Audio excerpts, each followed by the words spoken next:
Que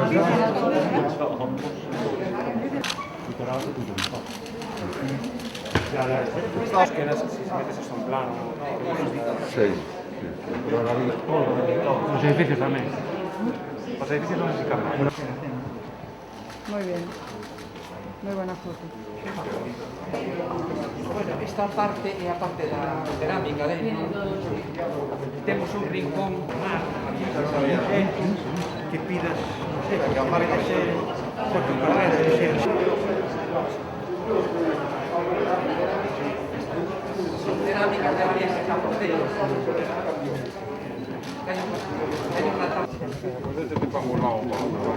a Camilo, a Xosé e a Cecilia por poder.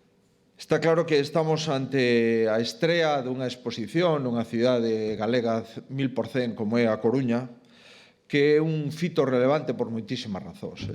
Poderíamos escoller dúas razóns. A primeira, porque este carácter itinerante encaixa co protagonista desta exposición.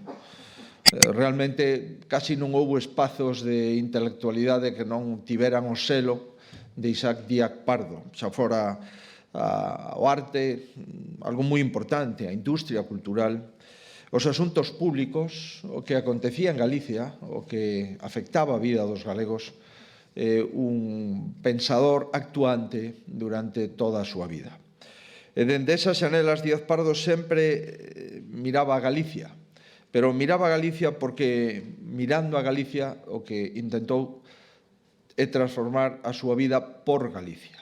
Foi unha persona que adicou todo, absolutamente todo, todas as súas capacidades, todo o seu patrimonio, todo o seu tesouro cultural a Galicia, deixou todo a Galicia porque adicou a súa vida e a súa obra a esta terra.